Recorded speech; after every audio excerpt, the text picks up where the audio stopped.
philosophers, Shankara, Ramanuja, and Madhva, there are. And what I've done was select 3 of them. Right here, we have Madhva. He's meditating, I like that. Here, stay, and there's Ramanuja. There's Ramanuja, and here is Shankara teaching his disciples. So what I'll be doing is talking about each one of these philosophies of moksha, and if we can keep the slides going back and forth as I go into each one, that would be perfect. Well, we'll begin with Shankara, so if we can go there. There he is. Okay. I'm delighted to be here. Sister, I was much moved by that heartfelt presentation. You spoke from the heart, I'll be speaking more from the head.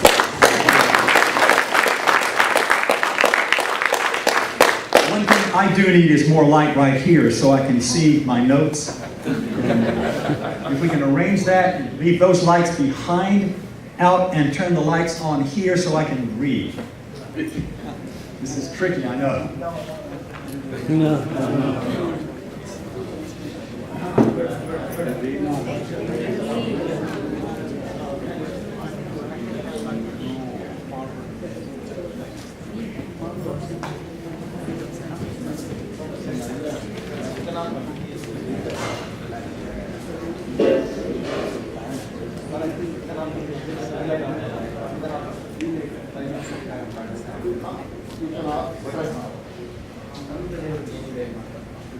There we go.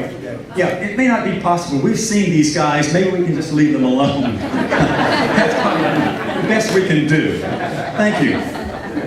All right, so I'll be speaking less from the heart and more from the head. I'm going to leave the heart to my dear sister who preceded me. I do need light again. There we go. That'll do. Thank you. That's the best we can do.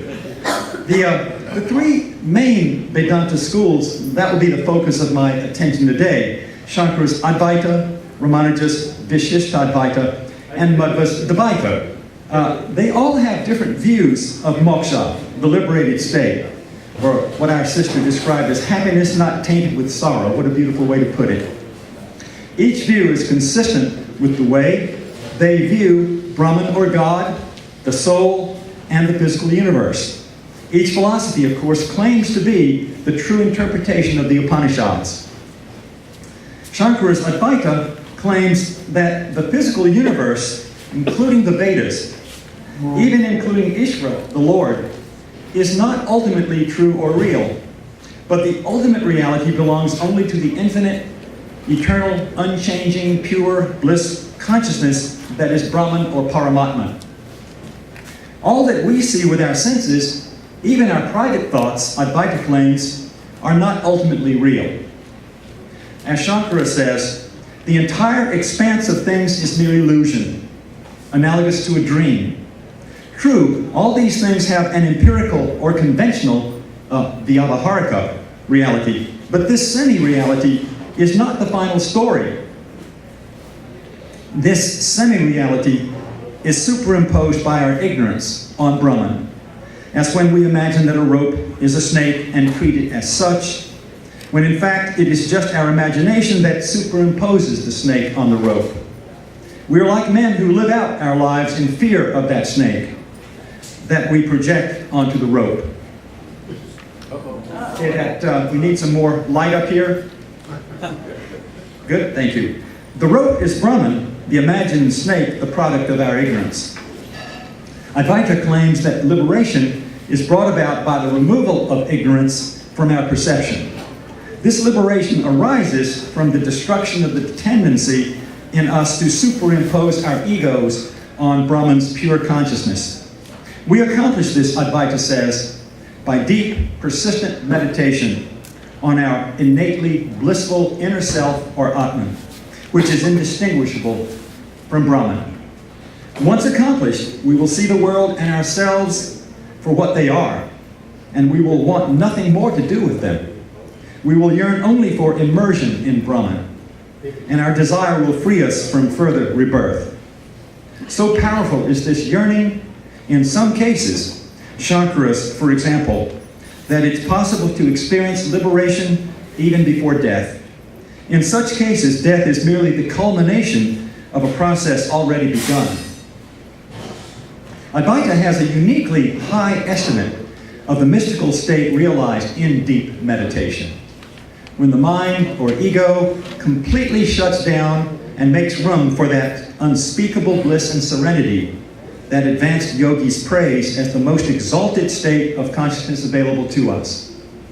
Advaita values it so highly that everything else, even the individual soul, seems puny and even illusory by contrast. At the height of the mystic's experience, one is not aware of oneself having an experience. One's individuality seems to merge with and disappear into Brahman. Advaita boldly goes on to say that what seems so is so. Furthermore, this unspeakably profound, blissful, individuality-canceling experience is a foretaste of the fully liberated state after one's final death. Shankara puts it simply: moksha is the Atman, or the self, becoming identical with Brahman. When that happens, there is nothing else to do. There is only eternal, changeless bliss to enjoy. That is Shankara's Advaita. Now, Ramanuja. Let us move to Ramanuja's South Indian philosopher who developed the school called Vishishtadvaita, or qualified non-dualism. Ramanuja is a realist, that is, he rejects all talk of Maya or illusion.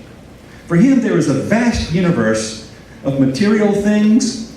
There are an infinite number of finite conscious souls inhabiting material bodies, and there is Brahman. These make up three very different classes of being, and each is real. The first is incapable, the world, the universe of physical things, is incapable of any kind of awareness. The second, ourselves, capable of limited awareness. The third, all aware. But none is any less or more real than the other two. In addition, Ramanuja was, of course, a devotee of Vishnu, and love for him, bhakti, did not permit any final merger at liberation. Love demands a distinction between the lover and the beloved. How can you love a being you are identical with? Ramanuja holds that the universe of souls and material objects, the very universe we can see through the telescope or see within ourselves, as we turn our gaze inward, is the actual body, the literal body of Brahman. Just as the human soul is the animator and controller of its body, so Brahman is the animator and controller of the universe. Brahman penetrates every atom of it. He is inseparable from it, but he is also distinct from it. Inseparable, but distinct. Furthermore, there is no other reality anywhere besides this all-pervading deity, thus the title Advaita. But it is a qualified Advaita, not a simple one like Shankara's. It would have been less confusing, perhaps, if Ramanuja had been termed a qualified Dvaitin. I say this because for him, souls and things are essentially different from Brahman. Not just apparently, and they will always be different. As Ramanuja puts it, Brahman is immeasurably raised above all possibility of anyone being equal or superior to him. Ramanuja's Brahman, besides pervading all, loves all. Himself an infinity of positive bliss, he delights in attracting souls to himself. His mercy extends to all castes, down to the lowliest. All one has to do is surrender his will to the Lord's. And sooner or later, every soul will. In the end, no soul will want to resist his free grace. Thus, Ramanuja believes in universal salvation.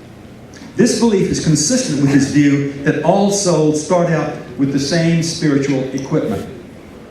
None is privileged when brought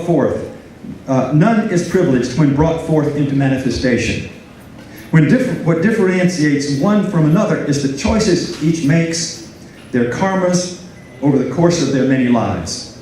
And just as they all start out the same, they end up the same when finally freed from samsara. That is, the depth and intensity of their bliss is the same. No soul is superior to another. True, some souls are inclined more toward meditation on the Lord, while others are inclined toward loving service to the Lord, but neither path is superior. Moreover, and this is amazing, there is absolute equality between the bliss experienced by liberated souls and the bliss of God himself. Ramanuja is quite sure of that. The freed soul has, quote, a direct intuition of God's own true nature. But the freed soul is not unclothed. It has a perfected spiritual body and not only enjoys the Lord's inner bliss, but delights in Vaikuntha, the paradise that God, with the company of the blessed, enjoy forever. This brings us to Madhva. Madhva's Dvaita. Madhva is unafraid to interpret the Upanishads in a radically dualist manner. To him, it is inconceivable to think that the ancient sages intended to declare that Brahman and the world, or Brahman and souls, are literally identical. Identity statements like I am Brahman or you are that must be taken non-literally. They mean that Brahman is the soul's or the world's inner controller, the Antaryamin, a position shared by Ramanuja, incidentally. If that is so, there is no need, Madhva says, to give ground to non-dualism in any way, as Ramanuja has done. Better to state outright and without apology that Brahman is utterly unique, and that when one looks at the universe, one sees differences everywhere, not some metaphysical unity. Madhva recoils at all talk of sameness. In keeping with the essential teaching of Dvaita, each soul is not only numerically different from every other, but is qualitatively different as well. Souls come into manifestation with very different capacities, talents, and inclinations. These differences are not the fruit of karma over many lives, but are intrinsic to each soul.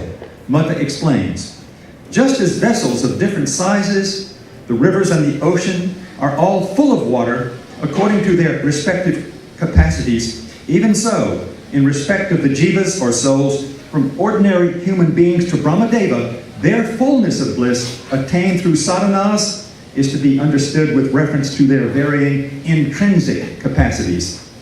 The sadhanas practiced by them, such as bhakti, jnana, etc., are nothing more than an expression of their intrinsic potentialities, which are the very core of their being.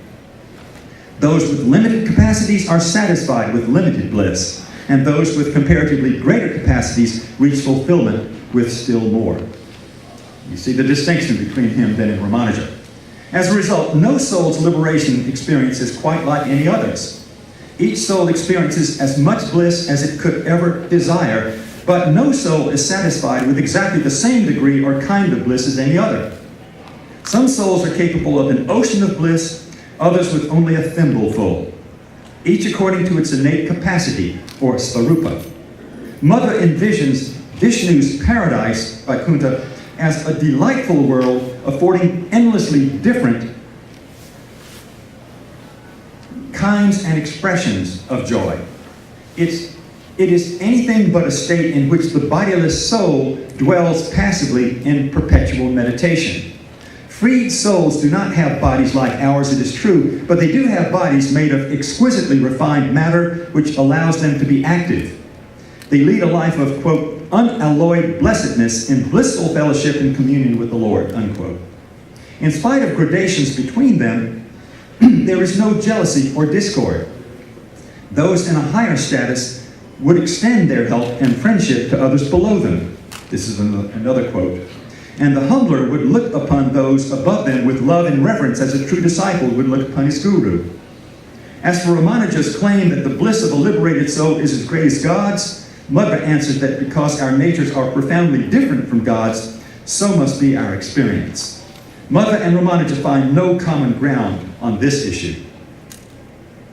Moreover, Madhva classifies souls presently in samsara, like ourselves, under three headings. those that will eventually achieve liberation, those that will reincarnate everlastingly, and those destined for hell. Mudva rejects universal redemption. God's grace is boundless, but it cannot salvage the souls of the wicked or depraved or stubbornly ignorant. Such souls are not attracted to the Lord and the path that leads to him. Not even Sri Lakshmi can help them overcome their inborn tendencies. If this sounds like eternal damnation, further analysis reveals that it is not. For there is no God who damns these souls. They freely choose to live in a world in which God does not appear. The highest heaven would be far more painful for them than a hell where he is blessedly absent.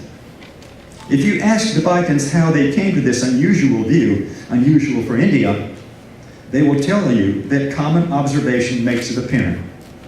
If we are honest with ourselves, they tell us, we will have to admit that we know men and women who are entirely content to live selfish, debased, even criminal lives without a thought given to religion or the spiritual life. Tibetans see no evidence that such beings will ever change. Which of these do the Vedantas makes the most sense? From where I stand, all have their shortcomings and all have their strengths. And I'm going to be a rather daring Western critic at this point, so forgive me. These are just things to think about. And I'll pick on each one equally. Would you like to see this Westerner's reaction? I hope you would, just for the fun of it. In any case, whatever appears here from this point on is entirely my own thinking, my own foolishness, as Gandhi would say. I make no claim to its being the right view. It's just the one that works best for me, that weds plausibility to lasting joy. First of all, Shankara. What I admire about Advaita is its estimate of Samadhi. Samadhi is so powerful, so real, that all else pales by comparison. When Shankara came out of Samadhi, the world felt like a dream compared to where he had just been. His very self felt dreamlike by comparison. That speaks to me of an intimacy with God that is so stupendous that God was all that was left. There was just the bliss of Brahman. Swami Chinmayananda, founder of the contemporary Chinmaya mission and a devout Advaitin, compared the onset of moksha to the removal of the walls that define a particular space.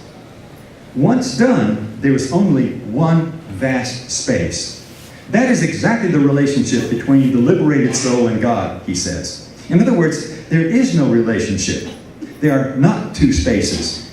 The liberated soul has lost its identity, its walls, and therefore its ability to experience anything as an individual.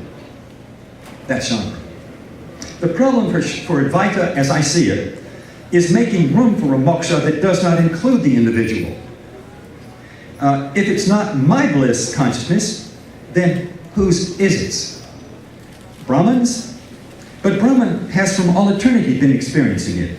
So what is gained by all the effort of a Shankara or a Chinmayananda? They are merged with Brahman so completely that their sense of individual gain is lost. This brings us to Madhva. The Vaita is attractive to me up to a point because it gives ultimate value to individuals.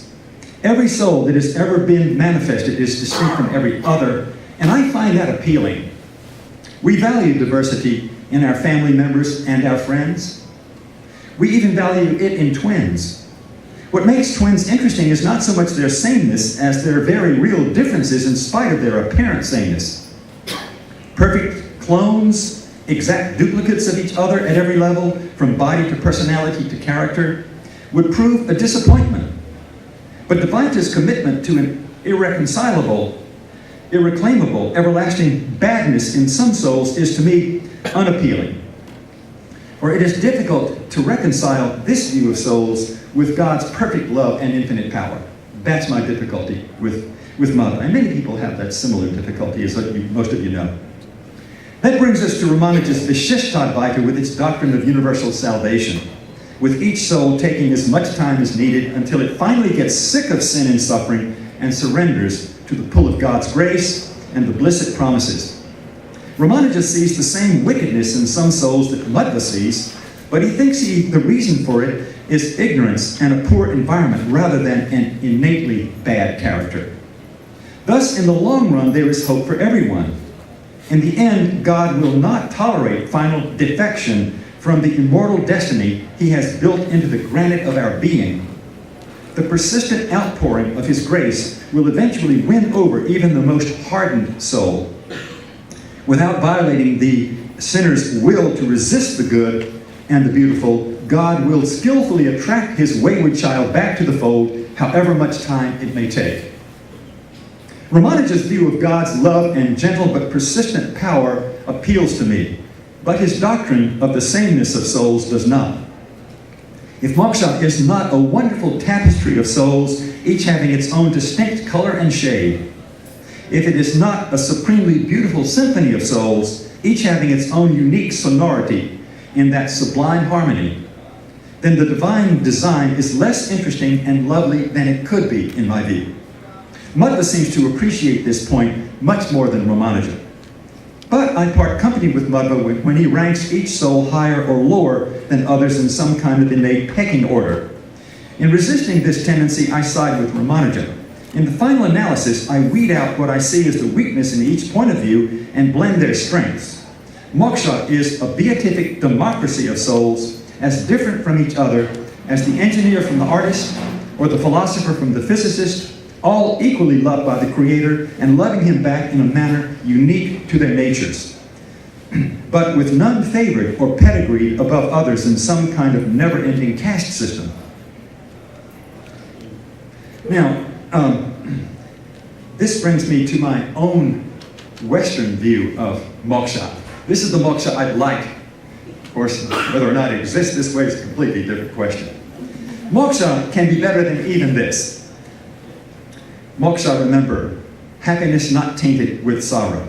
You will perhaps have to forgive me for what might seem a typical Western restlessness, if not arrogance. In none of the three Vedantas do we find a view of moksha entailing, and correct me if I'm wrong here, I don't find in the three Vedantas any sign, any view of moksha that entails growth or progress once you've arrived.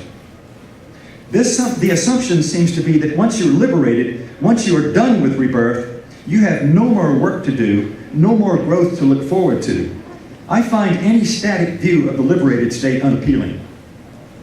What might take its place? If I were a soul newly liberated, I would be surprised and disappointed to find that there were no more challenges to overcome. Nothing more I needed to learn. No means of outgrowing the present limitations of my mind and heart. No possibility of growing closer to God. 10,000 years after my final death and exit from samsara, would I be no more evolved than I was when I first came over? Would there have been no growth in all those years? And could I not look forward to even more growth in the next 10,000? Paramahamsa Yogananda described moksha as, quote, ever new bliss, with the emphasis on new. And I think he makes good sense. But how can something be new if there is never any change? How can bliss remain blissful if it grows stale from too much repetition?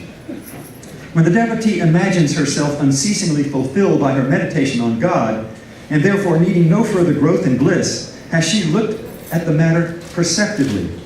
Has she not sold herself short in thinking herself incapable of a still deeper delight? I think she has. The Christian monk Anthony Bloom has it right, I think, when he says, we grow into the knowledge of God gradually from year to year until the end of our life, and we continue to do so through all eternity without coming to a point when we shall be able to say, now we know all that is knowable of God. I think that God's radiant infinity can never be exhausted, and that moksha is the experience of discovering ever more fully, without end, the delights of that infinity. I suspect, moreover, that this ongoing discovery will lead to a desire to serve him by serving others within the state of moksha. What others? I'm not suggesting that liberated souls will desire rebirth in samsara as bodhisattvas, which is a Buddhist ideal, but that there will be plenty of work, joyous, rewarding work, to do in Vaikuntha. I suspect and hope that teaching and learning will be a prominent feature of moksha. Teachers will usually be senior souls rich in experience, while students will be junior souls more recently come over. In endless, unimaginable ways, souls will minister to each other as they dive ever more deeply into communion with each other and with God. If I am wrong in this speculation, then at some point the Advaita solution might become attractive to me. I might prefer to turn in my identity rather than endure an endlessly changeless state of being. In my view, growth and change are crucial to any meaningful moksha. Thank you.